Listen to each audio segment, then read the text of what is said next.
Hello বন্ধুরা, নমস্কার। তো গরম পড়ে গেছে, আপনারা সবাই জানছেন।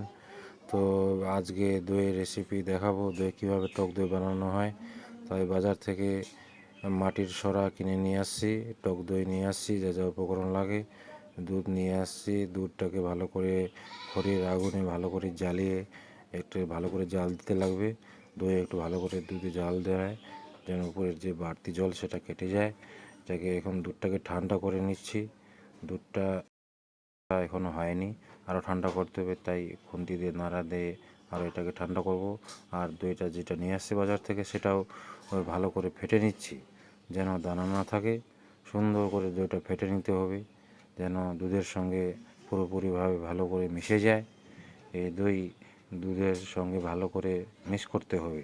তাই দুধটা আবার একটু ঠান্ডা করার জন্য আবার খুন্তি দিয়ে নাড়াচড়া করে দেখলাম যে দুধটা একটু গরম হচ্ছে, তাই আবার এটাকে ঘেঁটে ঘুটে দিচ্ছি যেন ঠান্ডা হয়ে যায়।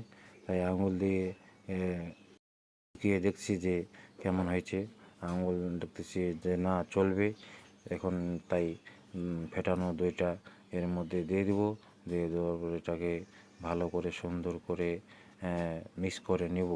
সুন্দরভাবে মিক্স করবেন, যেন দইয়ের যেন কোনো মোটা আবরণ আঁশ নিচের তলে পড়ে না থাকে। তাই সুন্দর করে এটাকে ঘাটে পরিষ্কার করতে হবে। তারপরে এটাকে ভালো করে ফিট করার পর আপনারা অবশ্যই ভালো করে খুন্তি দিয়ে নাড়াচড়া করবেন। এখন আমরা নাড়াচড়া করব। দইটা দেওয়া হয়ে গেছে কমপ্লিট, তাই নিচে পড়ে আছে দইটা, খুন্তা দিলেই। তাই দুধটাকে ভালো করে সুন্দর করে নাড়াচড়া করে একদম মিক্স করে নিচ্ছি। মিক্স করার পর এটাকে সুন্দরভাবে হাঁড়ির পাত্রে বা কোনো কিছু সরা বাজার থেকে নিয়ে আসবেন।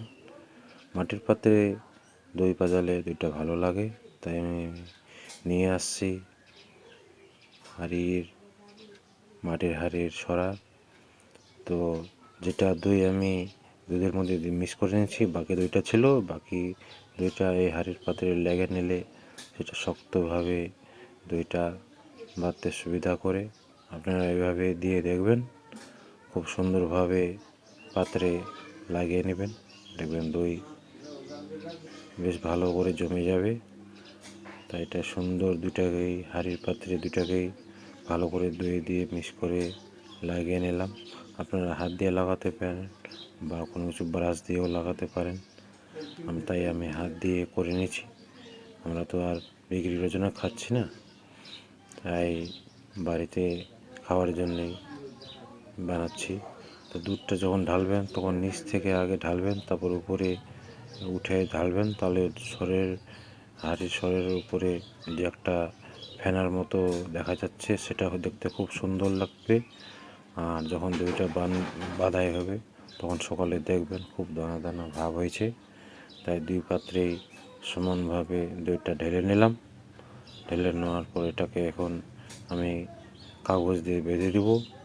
বেঁধে দিয়ে একটা নিরিবিলি জায়গার মধ্যে রাখবো, যেখানে দইয়ের পাত্র হেলাধুলা না করে, কারণ হেলাধুলা করলে তো হবে না। তাই ভালো করে সুন্দর এক কোণে রেখে দিতে হবে। তাই ভালোভাবে এটাকে আমি রশি দিয়ে ডবল কাগজ দিয়ে মুড়ে দিলাম।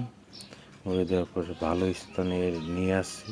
নিয়ে আসার পর এটাকে প্লাস্টিকের গামলা, যেটা সরাটা ভালোভাবে ঢেকে যায়, যেন বাইরের কোনো হাওয়া বাতাস না লাগে, তার জন্য ভালোভাবে এটাকে চেপে দিলাম। চেপে দেওয়ার পর অন্য পাত্র আর একটা প্লাস্টিকের টব দিয়ে ঢেকে দিলাম। এটা দুইটাই ভালোভাবে ঢেকে দিলাম। ঢেকে দেওয়ার পর এটাকে আর নাড়াচাড়া করবো না, একদম কালকে খুলবো। তার এর উপরে এই পাটের বস্তা দিয়ে এটাকে ভালো করে ঢেকে দিলাম। পাটের বস্তা ঢেকে দিলে গরমটা ভালো করে লাগবে। তাই দেখবেন কালকে সকালে যখন বার করবেন 10টা-11টার দিকে, তখন সুন্দরভাবে লেগে যাবে। তাই আজকে এটা সুন্দরভাবে ঢেকে দেওয়ার পর সকালে উঠে এটাকে খুলবো। খুলে দেখব এখন কেমন হয়েছে। এই যে খুলছি, এটা এখন সমস্ত ঢাকাগুলো উঠিয়ে নেব। উঠিয়ে নিয়ে এক ফাঁকা জায়গায় নিয়ে আসবো এগুলোকে। এই যে একে একে এখন দেখা যাক কেমন দই বেঁধেছে আপনারা কমেন্টে সবাই জানাবেন। ভালো মন্দ ভুল ত্রুটি কেমন কি আমাদের খাওয়ার জন্য বানানো হয়েছে, তাই আপনাদের সবার সামনে এই ভিডিওটি তুলে ধরলাম। তো নিয়ে আসছি বারান্দায় ফাঁকা জায়গায়। তো এই যে কাগজ খুলে দেখাচ্ছে আপনাদের, এই যে দেখুন দই কেমন হয়েছে আপনারা সবাই জানাবেন। এটা গরমের দিন, কালকে রাত্রি 10টা-11টার দিকে লাগানো হয়েছে, তাই আজকে সকাল 9টার দিকে খুলে দেখতেছি যে আরেকটু হবে। তাই এগুলাকে এখন ভালো করে ফ্রিজে একটু ঢুকাই দেবো 2-3 ঘন্টা, তাহলে জলটা একটু টেনে নেবে। টেনে নেওয়ার পর তারপর আমরা পরিবেশন করব। তো আপনারা সবাই ভালো থাকবেন, সুস্থ থাকবেন। তো ভিডিওটি কেমন হয়েছে, নমস্কার।